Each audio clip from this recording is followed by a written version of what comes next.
주님이 함께 하시면 두려움이 없는 줄 믿습니다. 믿으십니까? 조금만 내려주세요. 마이크 볼륨을 울리는 것 같아요. 다음 문제는 우리 안에 주님이 함께 하시면 두려움이 없는데 우리 스스로가 이런 나와 주님이 함께 하실까? 이 생각이 문제예요. 여러분, 지난 한 주간 동안에 정말 주님이 나와 함께 하신다는 그 믿음 사용하여 우리가 살았는지 한번 잠시 마음을 좀 또 한 주간의 삶을 보십시오. 정말 주님이 나와 함께 하셨음을 나는 믿었는가? 또 나와 함께 하시는 주님을 나는 정말 의지했는가? 여러분, 사실 신앙생활은 주님이 나와 함께 한다는 그 진리 안에 다 들어있거든요. 우리가 한 단어, 늘 쓰는 단어지만 임마누엘, 하나님이 우리와 함께 하신다. 이거를 믿느냐 믿지 않느냐의 싸움이 신앙생활이에요. 근데 우리가 하나님이 나와 함께 하시면 왜 이런 일이 벌어질까라고 속는 거예요. 하나님이 함께 하시면 왜 내가 이렇게 살아야 되지? 라고 속는 거예요. 그래서 우리의 어떤 생각이나 느낌 때문에 우리가 하나님이 지금 나와 함께하지 않는 것처럼 사는 거예요. 하나님 살아계심을 믿습니다. 근데 지금은 아니라는 거예요. 아니, 오히려 하나님이 지금 가려고 해도 지금은 오지 마세요. 지금은 내 생각대로 내 감정대로 한번 해보고 그 다음에 좀 오세요. 여러분, 그게 굉장히 논리적이고 맞는 것처럼 보이지만 그게 바로 죄짓는 삶이고 그게 바로 종된 삶이에요. 여러분, 지난주에 우리가 십자가를 지는 삶으로 초대하면서 먼저 다룬 것이 제가 십자가에 못 박힌 그리스도, 십자가를 지는 삶으로 주님의 초대를 받으려면 십자가에 못 박힌 그리스도를 만나야만 그 초대의 진짜 가치가 여겨져요. 여러분, 대통령이 누군지를 모르면 청와대로 부른다라는 게 무슨 말인지를 몰라요. 그 가치를 알아야 대통령이 초대했대, 이게 나도 자랑스럽고 이 사실을 다른 사람에게도 말할 수가 있는 거예요. 대통령을 모르면 그 초대가 뭔지를 몰라요. 하나님을 모르면 십자가에 못 박히신 그리스도의 사건이 어떤 의미인지가 드러나지 않으면 십자가를 지는 삶으로 초대하시는 주님의 초청장은 오늘 말씀 본문이죠. 아무든지 누구든지 나를 따라오려거든. 지난주에 말씀을 드렸습니다. 예수님을 믿는다라는 건 예수님의 제자라고. 나 믿어요. 그리고 주님을 안 따라가는 사람은 믿는 게 아니에요. 성경이 말하는 믿음은 그래요.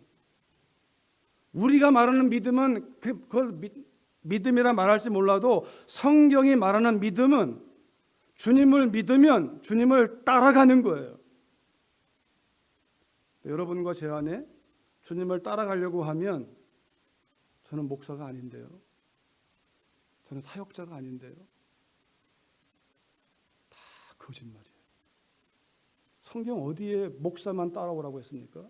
성경 어디에 누구든지 나를 따라오려거든 자기를 부인하고 자기 십자가를 지고 나를 따르라고 하시는데, 십자가에 죽은 그리스도가 왜 우리에게 때로 믿는다면서도 그 십자가의 주님을 믿는다고 하면서 그래서 귀걸이를 십자가로 하기도 하고 목걸이 하기도 하고, 이건 그 정도의 십자가가 아니에요. 사실은 십자가에 예수님이 죽었다는 사실은 이 왼쪽에 있는 말씀처럼 여러분과 제가 죄인이라는 거예요. 그걸 믿는 사람들은 나는 죄인이요, 나는 저주받은 사람이요, 나는 수치스러운 사람이요. 이게 십자가의 의미거든요.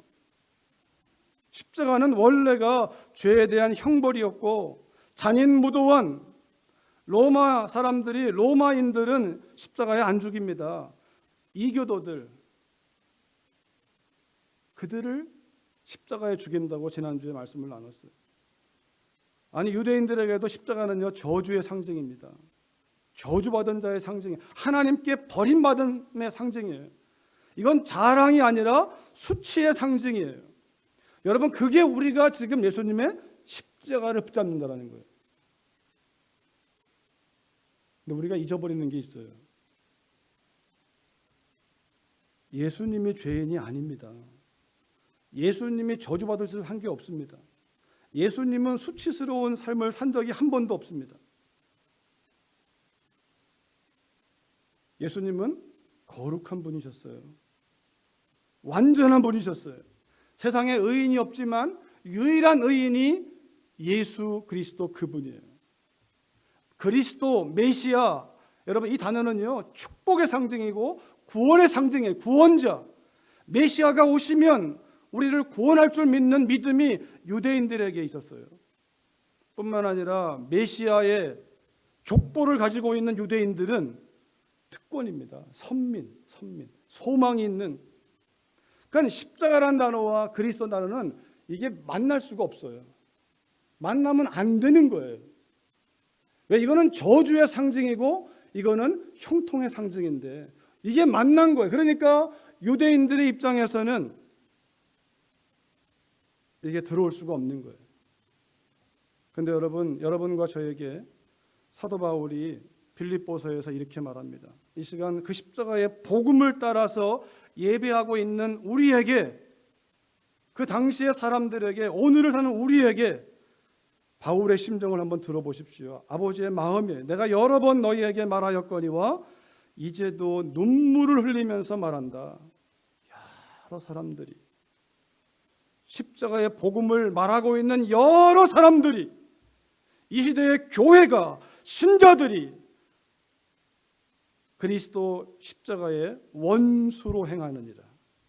십자가를 자랑한다고 하면서, 십자가를 믿는다고 하면서 십자가에 못 박히신 그리스도의 원수로, 정반대로 가고 있다. 왜냐하면 그들의 마침은 멸망이요, 그들의 신은 배요, 그 영광은 그들의 부끄러움에 있고 땅의 일을 생각하는 자라. 땅의 일을 생각하는 자라. 십자가의 복음을 붙잡은 사람들이 여전히 관점이, 초점이 땅에 있다라는 거예요. 시몬 베드로가 예수님이 고난과 죽음을 당할 것을 얘기하니까 안 됩니다. 책망하면서. 그때 예수님 뭐라고 말합니까? 사탄아, 내 뒤로 물러가라. 네가 하나님의 일을 생각하지 않고 사람의 일을 생각하는구나. 하나님의 뜻을 묻지 않고 네 논리와 이성과 경험과 감정을 따라가는구나. 오늘 이 말씀을 한다면 하늘의 뜻, 하나님의 의미가 무엇인지를 생각하지 않고 땅에서 어떻게 하면 이 땅이 움직이는 이 문화, 땅 자체가 문제가 아니고요. 이 땅을 움직이는 죄악된 사람들이 만든 문화, 그 문화의 가치를 따라서 우리의 삶이, 예수님을 믿는 것도 그 십자가의 복음을 발판 삼아 여전히 땅의 일을 추구하고 있는 우리의 삶을 말하고 있는 거예요. 우리가 예수님 만나기 전에도 그것이 우리의 목적이었는데 예수님 만난 다음에 예수님의 십자가를 통하여 여전히 바뀌지 않은 그 초점. 그런데 여러분, 사도 바울은 뭐라고 얘기합니까? 그가 예수님 만나기 전에 자칭 바리새인이고 유대인 중에 유대인이고 엘리트 중에 엘리트인 그가 예수님 만나기 전에는요, 땅의 일에서는 최고를 달린 사람이에요. 왜? 그것이 하나님께 영광이라고 생각했어요. 그것이 하나님께 영광이라고 자기가 생각한 거고 그 시대의 문화가 그렇게 만들고 있는 거예요. 근데 예수님 만나고 나니까 배설물로 버리는 거예요. 왜 그럴까요? 더 큰 가치가 들어와 버리니까. 예수님을 만나면 이게 이전으로 돌아갈 수가 없어요. 사실 개가 그 토한 것을 먹듯이 우리는 이전 삶으로 돌아간다면 십자가 복음의 가치가 그거밖에 안 되는 거예요. 그래서 사도 바울이 지금도 내가 눈물을 흘리면서 통곡하면서 내가 간절히 얘기한다. 사람들이 십자가의 그리스도의 원수로 행하고 있다. 저와 여러분도 이 바울의 통곡 앞에서 우리가 깨어있지 않으면, 우리 자신을 살피지 않으면 우리의 관점이 어디에 있습니까? 하나님의 뜻에 있습니까? 땅의 일에 있습니까? 사람들의 생각, 사람들의 관점, 세상을 움직이는 관점. 그래서 여러분, 지난주에 말씀 나눈 것처럼 십자가를 지는 삶으로의 초대가 무엇인지를 반드시 우리가 깨달아 알려면 십자가에 못 박히신 그리스도가 어떤 의미가 있는지를 우리가 기초가 분명해야 그 위에 세울 수가 있어요. 기초가 없으면 세울 수가 없어요. 그것이 여러분 우리에게 이 사순절에 우리가 깊이 고민해야 되는 거예요. 왜냐하면 유대인들, 헬라인들은 지난주에도 아마 잠깐 봤을 겁니다. 유대인들은 이 당시로 본다면 유대인은 하나님을 믿는 사람을 상징하고 헬라인은 하나님 밖에 있는 사람. 그러니까 유대인과 이방인은 전 인류를 말하는 거예요. 근데 하나님을, 신을 믿는다는 사람들은 하나같이 뭘 구합니까? 표적을 구해요. 표적을. 귀한 일을 구하는 거예요. 그러니까 오병이어를 5천명 먹이는 것은 굉장한 사건이에요. 그 다음 말씀 보여주세요. 헬라인들은 지혜를 찾아요. 지혜를. 이 표적을 포함해서 헬라인의 입장에서는요, 신과 인간을 구분할 때 여러분 그리스 로마 신화를 떠올리세요. 그게 신이에요. 신은 인간에게 지면 안 돼요. 인간에게 진다는 건 신이 아닌 거예요. 신은 마음대로 인간을 조종할 수 있어야 돼요. 화가 나면 죽여버릴 수가 있는 게 신이에요. 그게 그리스 로마 헬라인들의 지혜예요. 당연하지 않겠어요? 여러분, 동물의 세계에서는 힘이 센 것이 힘이 없는 걸 잡아먹는 거예요. 빠른 동물이 느린 동물을 잡아먹는 거예요. 그건 여러분 당연한 거예요. 이건 죄성의 결과예요. 죄. 근데 그 당연함이 교회 안에도 있다라는 거예요. 여러분 보세요. 우리 안에도요, 내가 힘이 없어서 당한다. 그렇습니까? 내가 아는 게 없어서 봉사 못한다. 그렇습니까? 당신은 아는 게 많으니까 교사하고 아는 게 없으니까 교사하지 마시오. 그건 교회가 아니에요. 십자가의 복음을 통과한 교회가 아니에요. 힘이 있으니까 하고 힘이 없으면 무시하고, 그러니까 힘을 길러야 된다. 이건 십자가의 복음이 아니에요.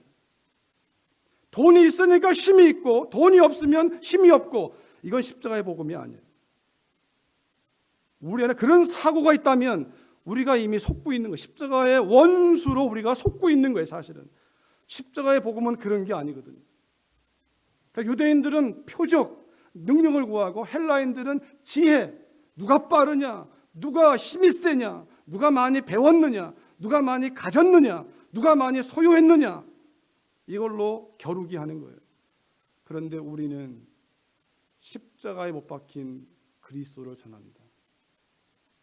신이 인간을 이겨야 되고 힘이 센 자가 약한 자를 이겨야 되는데, 십자가에 못 박힌 그리스도는 뭡니까?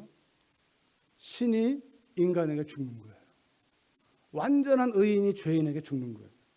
힘이 있는 사람이 힘도 없는 인간에게 죽는 거예요. 유대인들은 꺼리끼는 것이고 헬라인들은 어리석은 것이지만, 오직 부르심을 받은 자들에게, 유대인 가운데 그런 사고를 가졌던 유대인들이 십자가를 만나면, 그런 사고를 가졌던 헬라인들이 십자가를 만나면 하나님의 능력이 되고 하나님의 지혜가 되는 거예요. 바뀌는 거예요. 이전엔 유대인적 사고를 가지고 있었고 이전엔 헬라인적 사고를 가지고 있었는데, 십자가를 만나면 유대인이 아니고 헬라인이 아니고 그리스도인, 십자가에 못 박히신 그리스도가 하나님의 능력이고 하나님의 지혜임을 믿고, 그리고 주님의 이 초대를 받아들이는 사람들. 십자가에 못 박힌 그리스도가 하나님의 능력이고 하나님의 지혜라면 십자가로 초대하시는 주님의 이 메시지는 우리가 믿음으로 아멘 해야 될 메시지예요. 정말 예수님의 십자가가 구원의 능력이라면 우리의 십자가를 초대하시는 주님의 메시지는 여러분과 저를 주님 차원으로 끌어당기는 거예요. 왜냐하면 십자가에 죽은 그리스도는요, 죄인과 저주와 수치의 상징에서 하나님의 능력과 지혜의 상징으로 바뀌었어요. 넘겨줘 보세요. 하나님의 능력과 지혜로. 사람의 능력과 지혜가 아니에요. 사람의 논리로 하면 그건 지혜가 아니에요. 능력도 아니에요. 그런데 하나님의 지혜로 하나님의 능력인데, 왜냐하면 죄인과 저주와 수치의 상징인 십자가를 대속의 십자가로, 그러니까 안 되는, 해 아래 의인이 없고 다 죄인밖에 없는데 이것을 해결할 사람이 없는데 하나님께서, 완전하신 하나님께서 완전한 사람이 되어 사람 모양으로 오셔서 의로운 제물이 되신 거죠. 대속, 우리의 죄를 대신하여, 우리의 저주를 대신하여 유일하게 그분이 우리를 대속하여 죽으심으로 인하여 여러분과 저를 죄악의 진노에서 건져내시는 거예요. 멸망으로 갈 수밖에 없는, 하나님과 분리되어 끊임없이 죄질 수밖에 없는 그러한 우리의 한계와 저주에서 끄집어내시고, 찬양대의 찬양처럼 그 십자가의 능력을 통하여 하나님께로 담대하게 나가는 길이 돼, 생명 길 되신 거예요. 유대인들이 하나님을 믿지만 그들은 지성소, 성소, 뜰, 이방인의 뜰 다 구분했어요. 근데 예수님의 십자가의 죽음과 부활 이후에는 그 주님의 이름으로, 지성소이신 주님의 이름으로 담대히 직접, 누구를 통하지 않고 주님의 이름으로 직접 하늘과 땅 사이의 유일한 중보자이신 예수님의 이름으로 하나님께로 직접 나갈 수 있는 그 은혜가, 그 회복이 십자가에 못 박혀 죽은 그리스도가 주신 선물이에요. 죄를 끝내시고, 죄에 대한 정의를 어떤 행동으로 보시기 전에 하나님을 떠나는 게 죄예요. 하나님을 무시하는 게 죄예요. 하나님을 의식하지 않는 게 죄예요. 그렇게 따지면 지나온 한 주간 우리가 얼마나 많은 죄를 졌는지 몰라요. 우리는 그래요. 행동하지 않으면 죄가 아니라고 생각해요. 잡히지 않으면 죄가 아닌 거예요, 세상은. 근데 성경은 하나님을 의식하지 않으면 그게 죄라고 말합니다. 하나님을 의식하지 않을 때 우리가 사랑하는 가족들과 함께 살면서 얼마나 우리가 혈기를 부립니까? 하나님이 계심을 믿는 우리가, 하나님 목전에서 우리가 사랑하는 사람에게, 가족들에게 얼마나 혈기를 부려요? 그게 왜 혈기를 부릴까요? 하나님이 계시는 걸 놓치니까. 왜 놓칠까요? 내 생각에 충실하니까, 내 감정에 충실하니까 보이는 게 없는 거죠. 하나님이 건드려도 가만히 계셔 보세요. 제가 할 거 하고 이렇게 나가는 거예요. 그러니까 하나님이 계시지만 하나님이 안 계신 것처럼 우리가 속는 순간에, 내 생각과 내 감정에 속는 순간에 우리는 그것이 바로 뭡니까? 이미 거기서부터 우리의 생각이 틀려지고 우리의 말이 거칠어지고 태도가 틀려지는 거예요. 하나님의 계심을 기억한다는 게 무슨 말인지 안다면 우리의 생각이 잡히기 시작하고 우리가 해야 할 말을 하지 않고 태도가 바뀌어요. 사도 바울은 갈라디아서, 오늘 본문에 보시면 마태복음 16장 24절에 보면 주님이 이렇게 말하는 거죠. 이에 예수께서 제자들에게 이르시되 누구든지 나를 따라오려거든. 그러니까 주님의 메시지는 겁니다. 나를 follow me, 이거예요. 진짜 믿음 생활이란, 제자의 삶이란 이런 것이다. 나를 따라오는 것이다. 여러분, 신앙생활에 우리의 전부는 예수님을 따라가는 거예요. 예수님을 따라가는 거예요.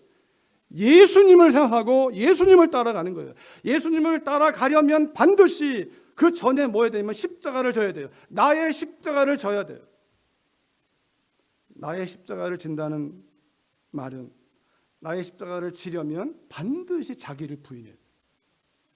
그래서 이 1번과 2번이 무슨 말인지를 우리가 깨달아져야, 열려야 주님을 따라갈 수가 있어요. 만약에 자기를 부인하고 자기 십자가를 지고의 말이 무슨 말인지를 모르면 주님을 따라갈 수 없어요. 우리는 주님을 따라가는 게 아니라 주님을 끌고 다니는 거예요. 내가 원하는 데 끌고 다니는 거예요. 일이 가는데 주님이 끌고 다니는 거예요. 내가 원하는 대로 가면서 주님 아시죠? 제가 이거 원합니다. 빨리 하세요. 그러니까 주님은 follow me, 주님을 따라오라고 그랬지 주님을 끌고 가라고 하지 않았거든요. 근데 우리가 목표도요, 가만히 생각하면 주님을 끌고 다니는 거예요. 주님, 제가 이런 목적을 세웠습니다. 이런 꿈을 세웠습니다. 주님 원하시죠? 빨리 도와주세요. 해주세요. 이게 세상이 말하는 신에 대한 기대예요. 그런데 하나님이신 그분이 사람으로 오셔서 보여주신 진정한 기도는 뜻이 하늘에서 이루어진 것처럼 땅에서 이루어지기를 기도하라 이거거든요. 하나님의 뜻이 이루어지는 통로로, 하나님 나라의 대사로 네가 지금 여기에 생을 명받아 내가 보냈다라는 것이 예수님을 믿어야 깨달아지는 거예요. 그 전까지는 나의 뜻이 이루어지는 것이지만 예수님을 만나면 하늘의 뜻이 이 땅에서 이루어지기 위하여 사람 모양으로 오셔서 철저하게 순종하신 그분, Follow me, 나를 따라오라는 말은 바로 그 패턴을 따라오라는 거예요. 하나님의 뜻이 이루어지기 위하여 우리의 삶을 복종해라. 그러니까 하나님의 뜻이 무엇인지 알려면 하나님과 시간을 보내야죠. 그죠? 하나님과 시간을 보내야 하나님 뜻을 알 수 있죠. 하나님과 시간을 보내는 게 무슨 말입니까? 하나님이 주신 말씀 속에 그분이 드러나 있잖아요. 우리가 사랑하는 사람 편지를 보내면 편지를 읽으면 그 사람 마음이 헤아리잖아요. 나를 좋아하는지 보고 싶어 하는지. 하나님 말씀을 읽으면 하나님의 마음이 읽혀지는 거예요. 하나님 말씀은 내가 원하는 것을 품고 네 원하는 것을 뒷받침해 줄 그 말씀을 끄집어내는 게 말씀 읽는 목적이 아니라 그 말씀이 드러내고 있는 사실 앞에 내 마음을 거기에 던지는 거예요. 이것이 하나님 말씀을 통하여 그분을 드러내시면 그분이 지금 이쪽 보고 있네. 그럼 우리가 그쪽으로 바라보는 거예요. 이것이 기도고 이것이 주님이 follow me 하시는 그 따라오려면 너의 십자가를 져야 된다. 너를 부인해야 된다. 그래서 이 말씀은요 이렇게 볼 수 있어요. 그 다음을 보여줘 보세요 한번. 짧긴 한데요.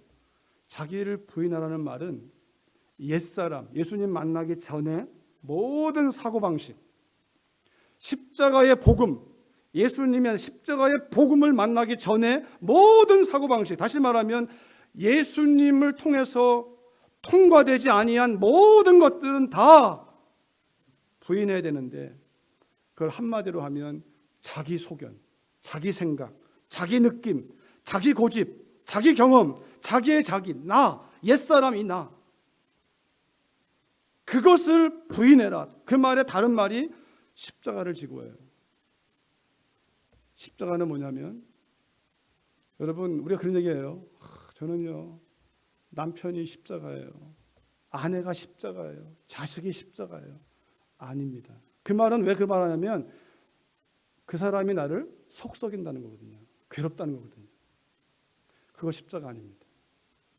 잘못된 겁니다. 속임수입니다. 그게 십자가가 아니고 너를 속썩이는 그 사람을 하나님은 어떻게 대하라고 했느냐라는 하나님의 말씀이 십자가인 거예요. 너의 원수인 그 사람을 하나님은 뭐라고 말씀했느냐? 이게 십자가인 거예요.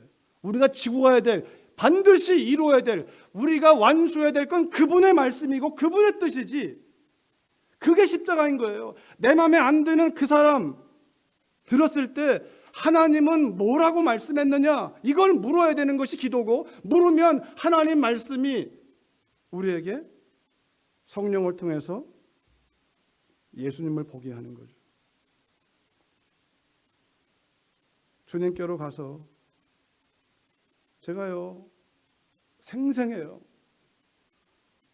아마 87년도 그 자그마한 교회 중고등부 교사로 섬길 때 열심히 가르쳐서 1년 가르쳐가지고 잘 세웠는데 그 아이가 행동이 좀 아주 안 좋다는 얘기를 그 학생부 아이와 이렇게 남자아이와 함께 교제하다가 그 아이 집에서 자면서 하는데 선생님 아까 아세요? 누구누구 이렇게 얘기하는데 막 화가 나는 거예요.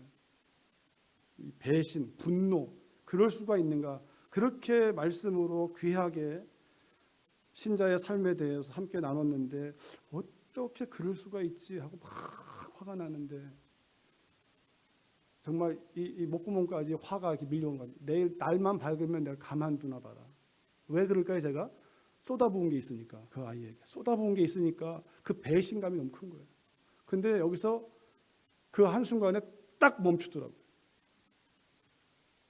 그리고 제 눈에서 눈물이 쏟아지기 시작하는 거예요. 왠 줄 아세요? 상호야, 너 억울하냐? 너 배신당했냐? 나 억울하지 않은데.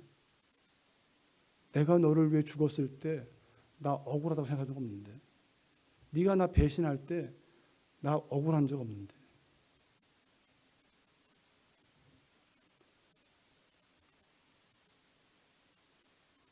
주님의 마음이 제 안에 상호야 나는 억울한 적이 없어. 너 같은 죄인을 위하여 벌레만은 못한 너 같은 죄인을 위하여 내가 죽었잖아. 나 억울해 죽겠다라고 말씀하는 게 아니라 나 억울한 적이 없다. 너를 살리기 위한 하나님의 뜻에 그 십자가의 그 메시지가 들어오니까요. 여기서는 끓어오르는데 터지면서 그 아이 데리고 그 새벽에 일어나서 막 울면서 기도하러 갔던 기억이 나요.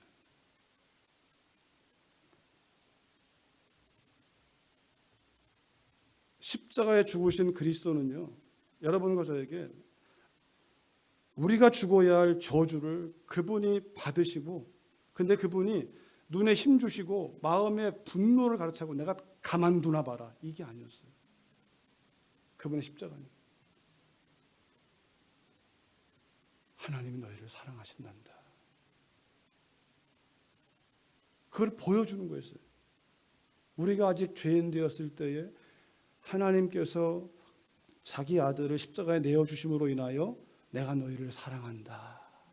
이걸 보여주는 사건이고, 아버지를 향해서는 아들이 하나님이지만 하나님의 동등됨을 취할 것이 않고 아들이신 그분이 아버지는 언제나 옳으십니다 라는 철저한 복종, 하나님은 언제나 선하십니다, 이것을 보여주는 사건이 십자가의 사건이에요.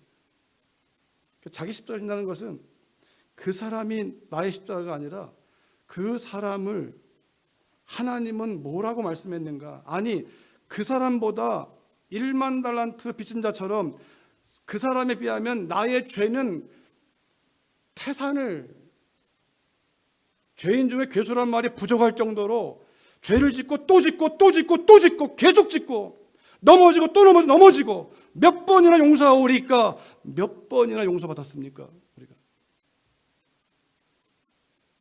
하나님의 용서의 깊이와 넓이와 높이를 안다면 몇 번 용서하오리까라는 말이 나올 수가 없죠.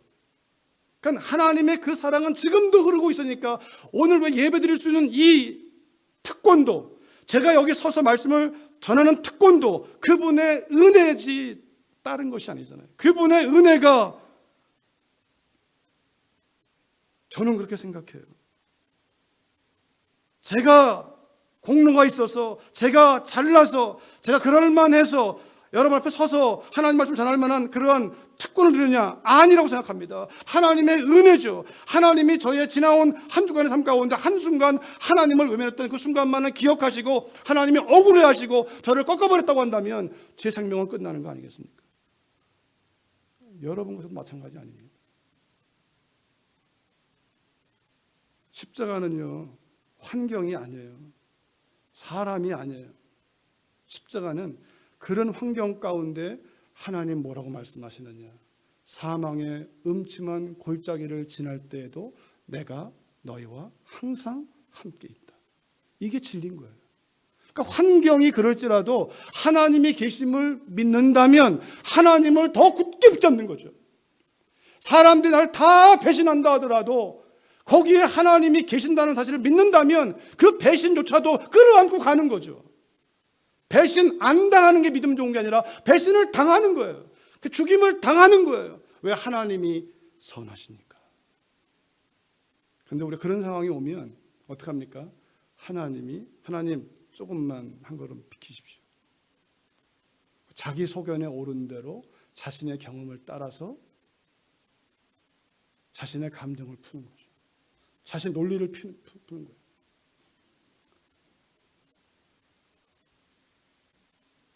자기를 부인하라는 말은 다른 말로 하면 하나님의 말씀을 붙잡으라는 얘기입니다. 하나님께 물으라는 거죠. 하나님 말씀에 의지하여, 하나님 말씀에 의지하여 하나님의 목적이 무엇인가를 물으라는 거예요. 하나님의 목적을 묻고 그분의 뜻을 묻고 그분의 말씀에 의지하여 내 생각이나 내 경험이나 잡은 것이 없지만 말씀에 의지하여 그물을 내리리이다. 사람들이 볼 때는 이상한 노인네처럼 보이지만 말씀하시니까 방주를 산에다가 만들겠습니다. 고향과 본토와 친척아비를 떠나라 말씀하시니까 그냥 따라가는 거죠. 내 생각을 따라가는 것이 아니라 말씀하시니까 그 말씀을 따라가려면 반드시 내가 죽어야 돼요. 내 생각을 내려놔야 돼요. 그걸 내려놓지 않으면 말씀을 따라갈 수가 없어요. 사도 바울은 갈라디아서 6장 14절에서 이렇게 말합니다. 내게는 우리 주 예수 그리스도의 십자가 외에는 결코 자랑할 것이 없다. 자랑할 만한 게 십자가밖에 없다는 거예요. 십자가.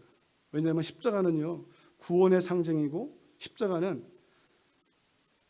영생의 소망이거든요. 십자가는 주님 이전에는 저주의 상징이었다면 주님을 통과하면서부터는 이것이 구원의 상징이고 뿐만 아니라 하나님의 나라로 들어가는 문이거든요. 길이거든요. 예수님의 십자가가 나를 살렸듯이 내가 십자가를 주님과 함께 질 때 나로 인하여 내 옆에 있는 사람이 사는 거예요. 우리가 말하는 사랑하는 가족들을 살리는 유일한 길은 십자가를 지는 거예요. 하나님의 말씀이 뭐라고 말하는가? 내 생각을 풀어놔야, 내 느낌을 풀어놔야 사는 게 아니고 그거에 대해서 부정을 해버려야, 나는 죽었다라고 부정을 해야. 시체는 아무리 유혹을 해도 욕을 받지 않지 않습니까? 나는 죽은 자다. 로마서 6장 6절 이하에서 우리가 알거니와 우리의 옛사람이 예수와 함께 십자가에 못 박힌 것은 죄의 몸이 죽어 다시는 우리가 죄에게 종로로 타지 아니하려 하매니 이는 죽은 자가 죄에서 벗어나 의롭다 하심을 얻었습니다. 내 옛사람이 부활하면 그게 지옥입니다. 내 옛사람이 부활하면 우리가 사랑하는 그 사람들에게 지옥을 맛보게 해주는 거예요. 근데 그 사람만이 나도 지옥을 맛봐요. 옛사람이 나오면 그가 지옥이 되니까 아프니까 지옥을 줘요. 계속 악화되는 거죠. 거기에 내가 딱 죽었다라고 여겨지면 하나님 말씀 앞에 내가 침묵하면, 더 나아가서 하나님 말씀대로 우리가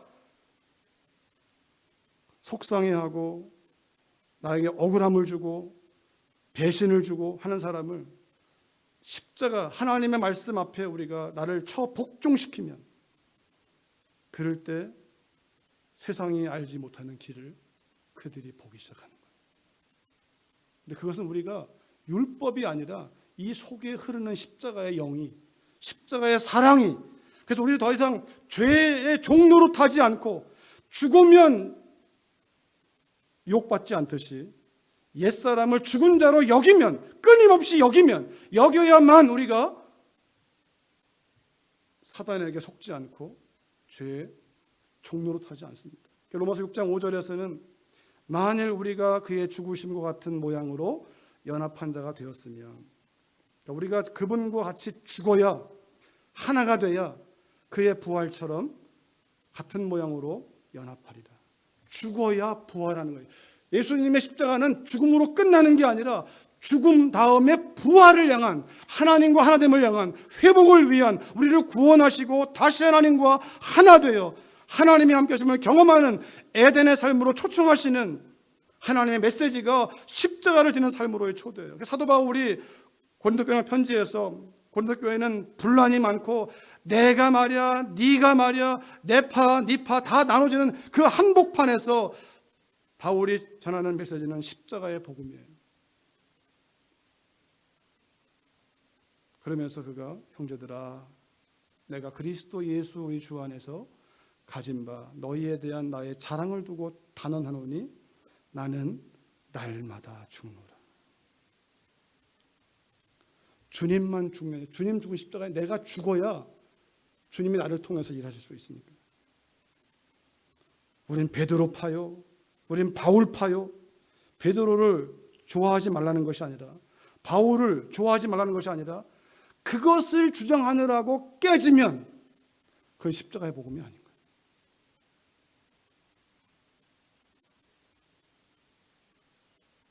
나는 날마다 죽노라. 주님 말씀대로 하면 자기를 부인하라는 거죠.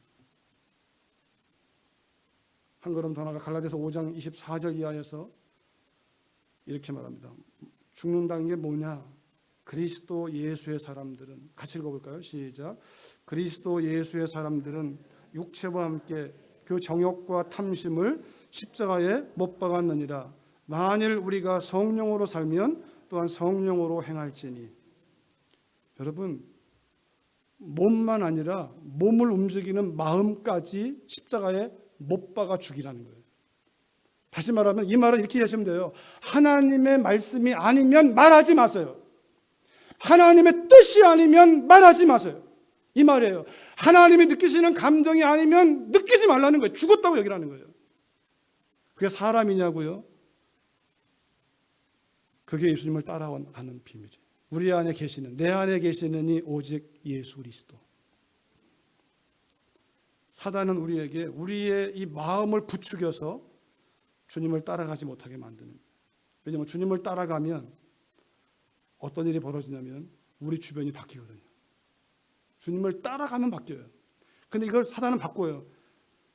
이 주변을 바꾸기 위해서 뭔가를 하게 만들어요. 이 주변을 바꾸기 위해서 제자 훈련을 하면 이 사람들을 바꾸려고 목회자가 제자 훈련을 해요. 그러면 끝난 거예요. 제자 훈련은. 그게 아니고 제가 주님을 따라가면, 주님을 따라가는 게 무엇인지를 보여주면 보고 따라오는 건데, 주님을 따라간 제자 삶이 뭐냐? 자기를 부인하고 십자가를 지고 주님만 보고 따라오라는 거예요. 이 말씀의 결론은 이것입니다. 정리하면 자기를 부인한다는 말은, 남겨줘 보세요, 주사님. 자기를 부인하라는 얘기는 말씀이 내 안에 들어오는 것과 비례합니다. 믿음도 말씀과 비례하는 거예요. 믿음이 좋다는 것은 말씀을 붙든다는 거예요. 그러니까 말씀이 들어오는 만큼 자기는 빠져나가는 거예요. 말씀이 안 들어오는 만큼 자기는 강한 거예요. 비례합니다, 이것이. 말씀이 들어오는 이유는 들어와서 나를 말씀이 먹어버리는 거예요. 내가 말씀을 받아들이지만 그 말씀이 나를 먹어버리는 거예요. 그 주님을 먹으라고 하는 말도, 주님을 먹으면 주님이 양식이 되고 주님이 힘이 되고 주님이 우리의 인생을 주도하시는 거예요. 말씀이 풍성해지면, 말씀이 들어오면 내 생각이 보이기 시작해요. 내 느낌이 보이기 시작해요. 어디서 왔는지를 보이기 시작해요. 말씀이 안 들어오면 우리는 내 생각을 버리지 않는 거예요. 그것으로 사는 거예요. 자기 십자가를 지라는 것은 항상 기도하는 거예요. 하나님을 의식하는 거죠. 하나님을 의식하고. 여러분, 기도에 대한 정확한 정의는 순종입니다. 기도는 우리가 원하는 걸 얻기 위해서 하늘을 움직이는 게 아니라 하나님의 뜻이 무엇인지를 알고 받들기 위하여 기도하는 거예요. 이미 알고 있는 말씀은 순종하면 되고, 모르는 말씀은 물어봐야 되는 거죠. 여쭤봐야 그분 뜻을 받아가지고 움직이니까 나는 부인되고 그분이 역사하는, 이것이 성령 충만이에요. 다른 말로 하면 말씀이 풍성하고 항상 하나님과 교제하면서 여쭤보는 것, 이것이 성령 충만한 자의 특징이에요. 말씀과 기도로 거룩해지고 말씀과 기도로 구별되고 말씀과 기도로 우리가 거룩해질 때 하나님은 우리의 깨끗한 삶을 통하여 하나님의 영광이 드러나기 시작합니다. 세상을 바꾸려고 노력하는 게 아니라 예수님은 세상을 바꾸시는 하나님께 맡기고 하나님의 뜻에 순복하셨을 때 그게 십자가의 죽음이고, 그 주님이 우리를 구원하신 것처럼, 살리신 것처럼, 새롭게 하신 것처럼 우리를 그 주님의 삶과 사역으로 우리를 초청하시는 거예요. 뭘 바꾸려고 하는 것이 아니라 하나님의 그 상황 가운데 하나님의 뜻을 묻고 그 뜻에 따라 너 자신을 꺾고 그 뜻이 맞다고 믿고 가는 것이 나를 따라오는 삶이다. 그러면 하나님이 일하시는 거예요. 우리의 삶은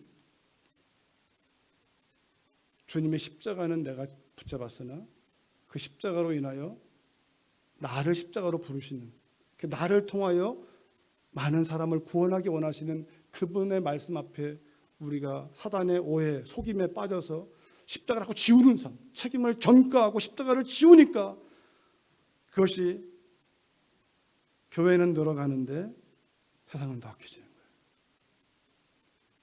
그렇다면 늘어가는 교회가 교회인가?